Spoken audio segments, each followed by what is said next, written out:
Okay, so I've got Avi with me, Dr. Avi, and we're going to talk about a claim that a lot of vegans are making. Vegans are saying that coronavirus is the result of animal agriculture. So we're going to make this video a kind of two-part conversation. We're going to start with an explanation of why that claim is way too strong, and then we're going to end by giving a reasonable claim that you could make instead.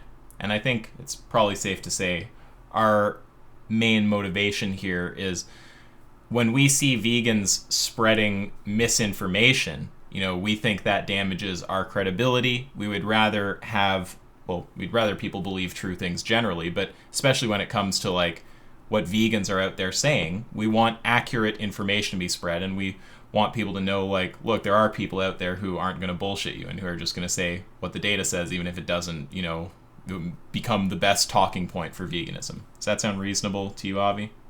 Is that your kind of motivation Yeah, also? that is my motivation exactly. So this Yeah. claim that we've seen is that the strong claim is that we know that SARS-CoV-2, which is the causative agent of COVID-19, is from animal agriculture. It came from animal agriculture. Without animal agriculture, we wouldn't have SARS-CoV-2. We wouldn't have.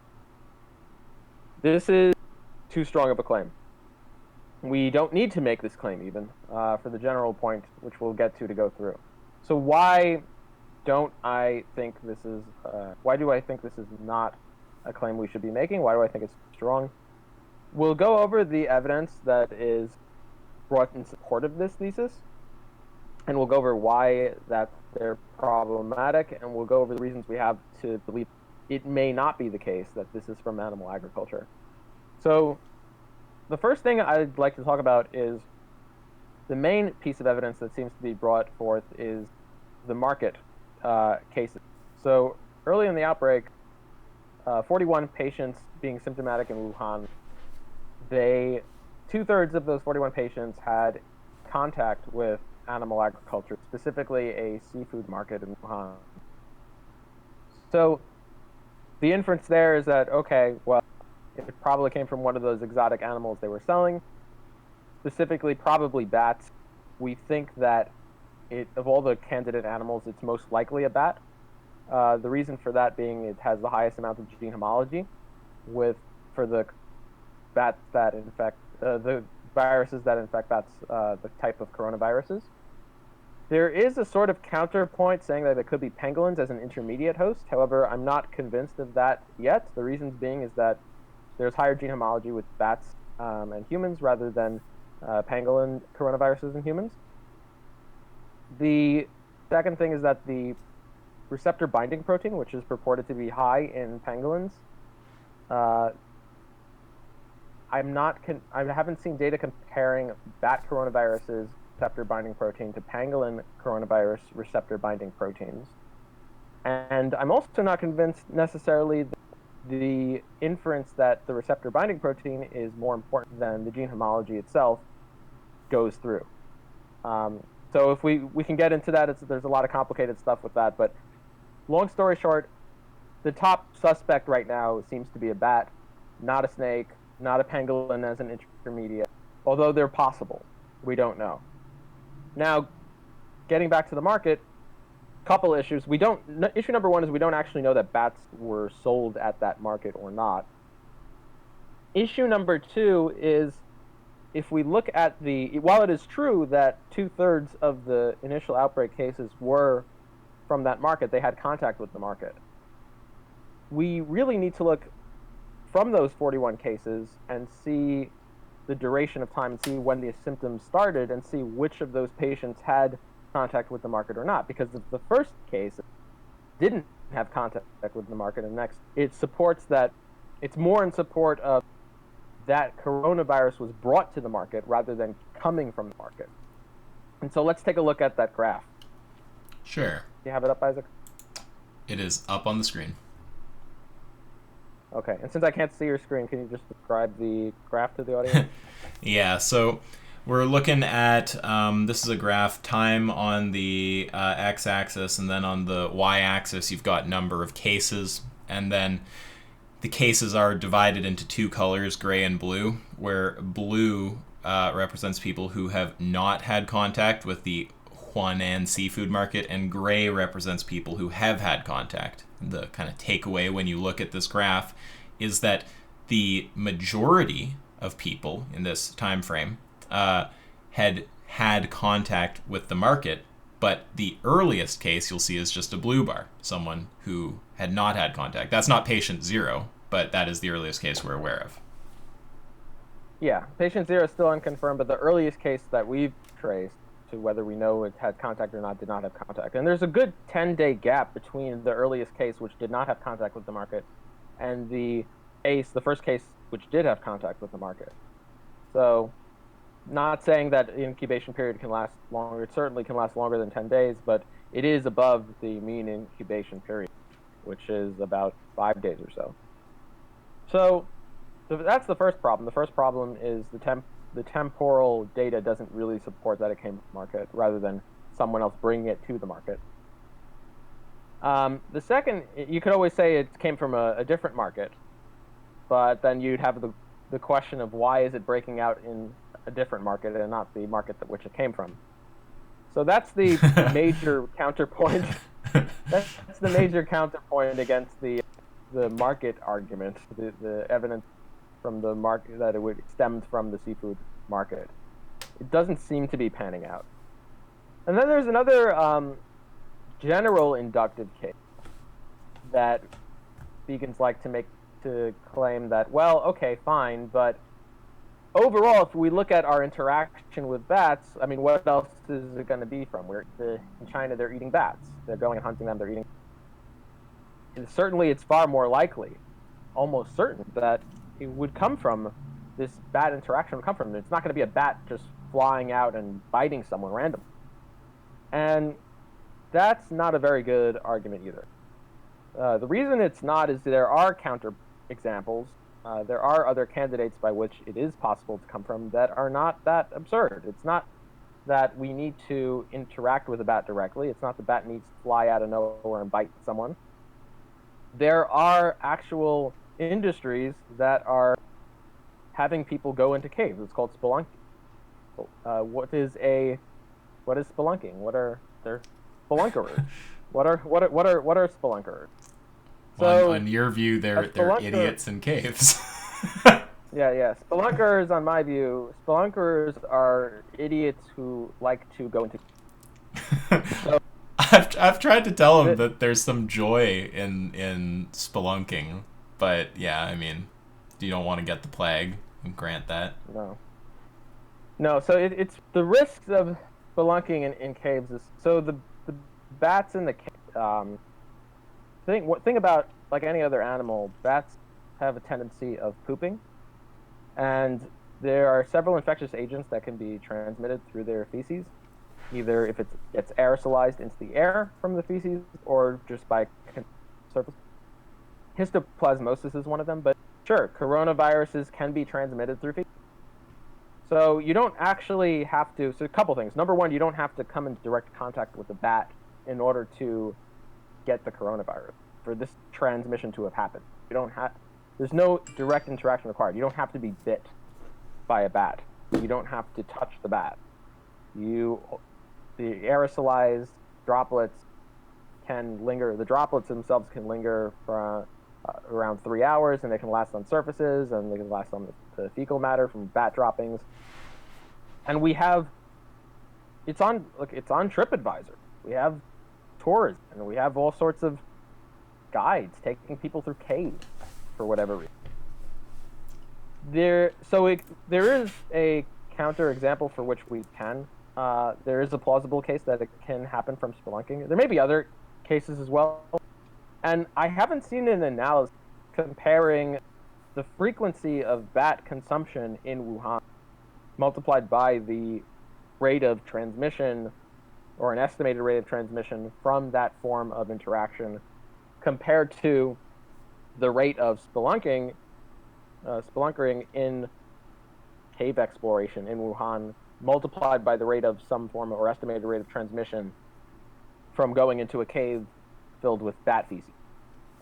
So if someone has that data, I'd be happy to look at it. I'm not sure which one would pan out to be more probable than not, and even if it does, it would just be a inductive case.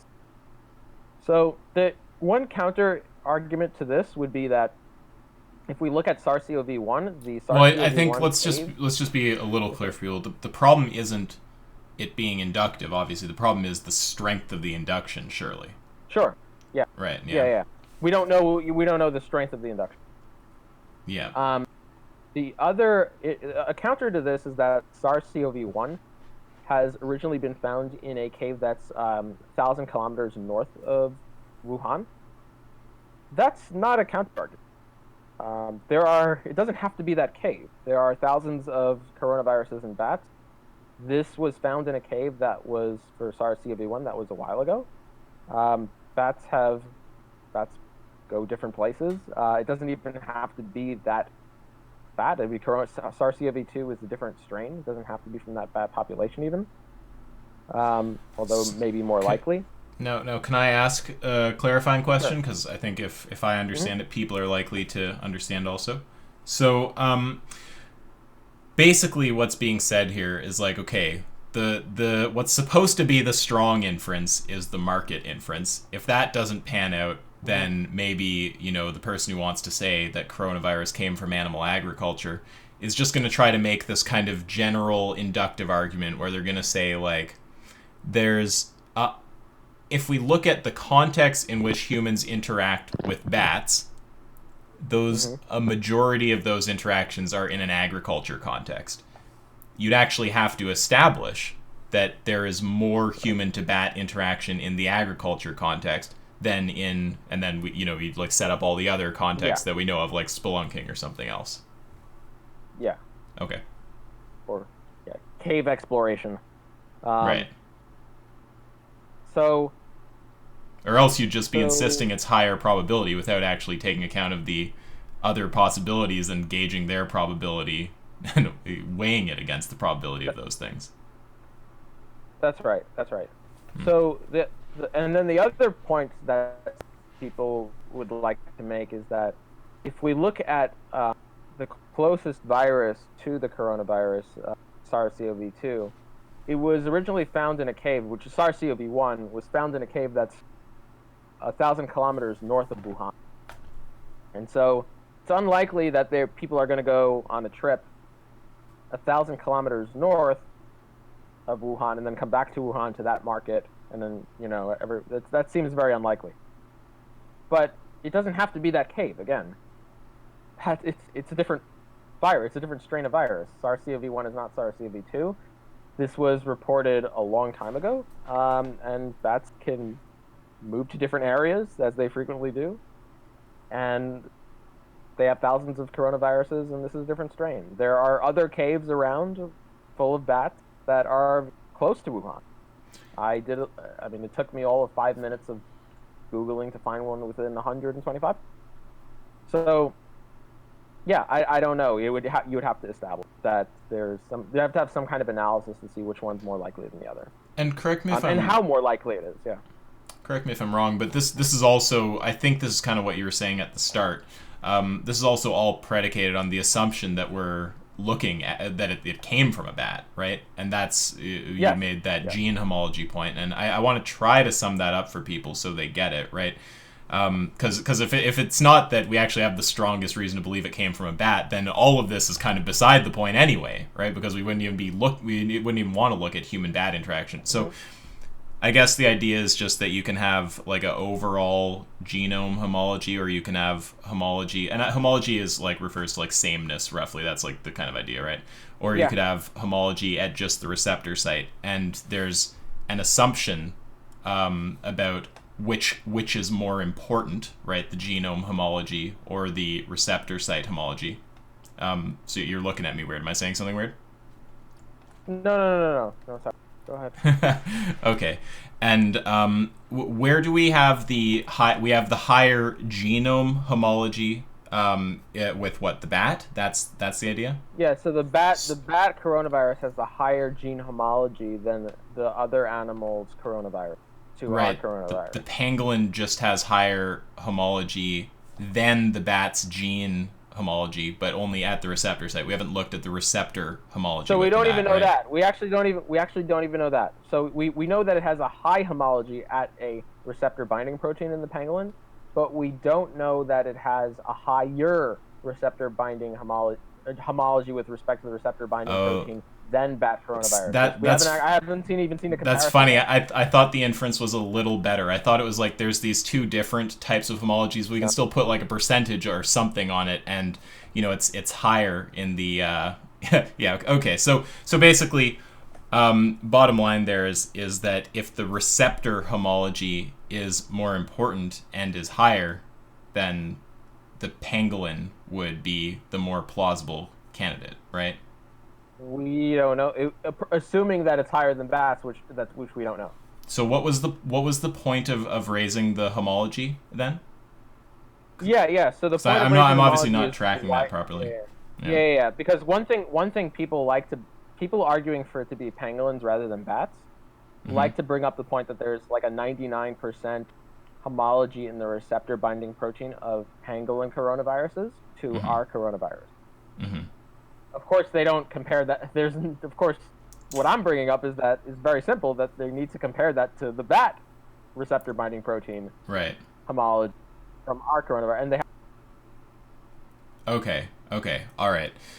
So if it turned out that the homology was higher at the receptor site, and that receptor homology is more important than whole genome homology, then we would go with pangolin over bat as the origin. Right. And if something like that goes through, that would undermine like all of these other arguments where we're trying to talk about bat contact at like a market or something like this, because we wouldn't even be looking at a bat. Yeah. But we have no reason to think that'll pan out. That was just, I guess, what you're just kind of giving a preamble note there that we're making some assumptions. Yeah, so okay. So yeah, all this is to show that's like, it's just so like, okay, we think most likely it's a bat, we don't know it's a bat. We would have to do an analysis on pangolins if we come to a different prime candidate. So let me see or any other animal.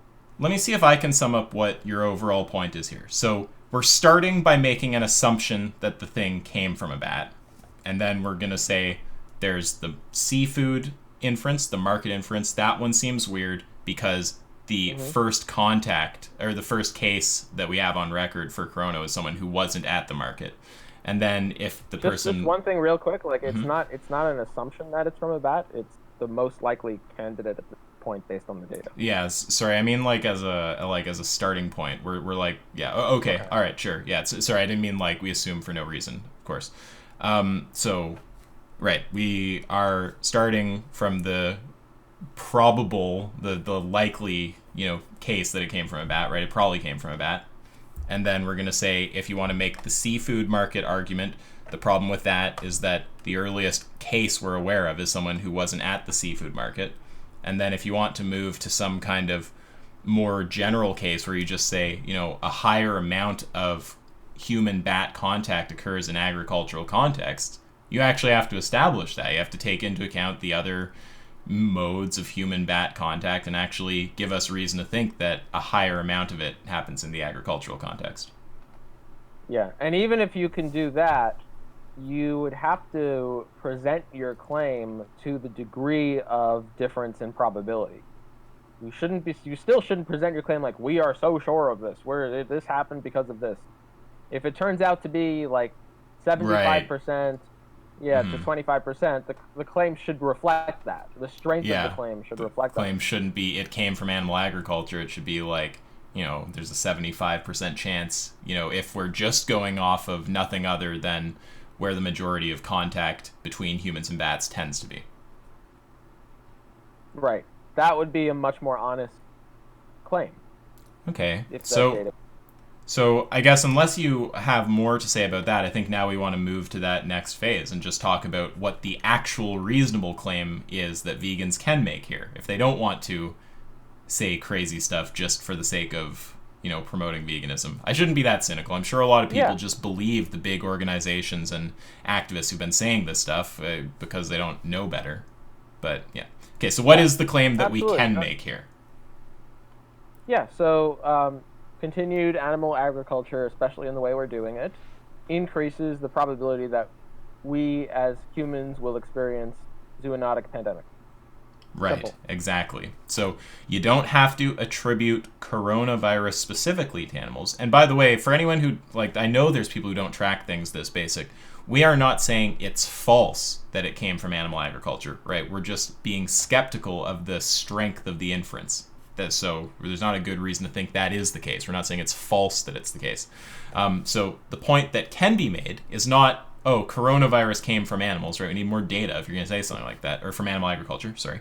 The claim that you can make is that we raise the probability of zoonotic diseases with animal agriculture. Yeah, absolutely. Very Right. simple and straightforward. Okay. And that's completely true. There are plenty of, whether it's swine flu, SARS, MERS, SARS-1, MERS, the avian flu. Sure. Actually, we don't even need it, because if we don't even need, we can get rid of SARS-1 and MERS because they also probably came from bats. But just swine flu, avian flu. Yeah, I mean, when we are in close contact with the conditions that animal agriculture has, yeah, sure, there are going to be pandemics that would not have happened had we not had animal agriculture. And in the future, we will have more of the same. There will be pandemics that will happen in the future that will not happen without animal agriculture. I know some people are going to make a error here where they're going to, this will be, I guess, the last thing we'll say, where they're going to go, well, how could it be the case that it's more, that you raise the probability of these things happening with animal agriculture, but you're not saying it's more likely that coronavirus specifically came from animal agriculture? Isn't there a problem there? So, I mean, you could do an analogy like, if you douse yourself in gasoline and light a match, you're very likely to catch fire, but that doesn't mean that most people who catch fire caught fire due to dousing themselves in gasoline and lighting a match. Would that be a reasonable way to put it? It's like this thing raises Y raises the probability of X, but that doesn't mean that Y accounts for the majority of X. It's like that kind of thing. Yeah, it doesn't, or really just this specific example, it just doesn't follow that. Yes, it doesn't follow that just because X increases the probability of different types of Y happening, Y prime, Y prime prime. It doesn't mean that Y prime, this specific Y, is more likely to be due to X. Yeah, but you don't even need a prime. Even if you say that, X raises the probability of Y happening, that doesn't mean that the majority of Y is caused by X. Yes, I agree. Right. Yeah, I see what you're saying. It's like if you douse yourself in gasoline and light a match, you're very likely to catch fire. That doesn't mean the majority of people who catch fire have doused themselves in gasoline, right? Yeah. Right. No, that's true. I see. Yeah, absolutely. No, for sure. Yeah, it doesn't follow. Yeah. All right. Well. So that's about it. Yeah. So just stick to the basics. Stick to what you know. Stick to what you can claim with confidence, and don't stretch the envelope of science to promote veganism. It doesn't make us look good. It doesn't do it. And look, the data could be confirmed tomorrow. I mean, this is an ongoing thing. We could have new data come out. Oh, and I'll leave this video up. If it turns out it came from animal agriculture, I will still leave this up just to be clear that there were vegans out there who are saying, don't make the claim before you know it's true. Yeah, that's all we're saying. Okay. All right. So with that, we'll end it. Thanks, Avi.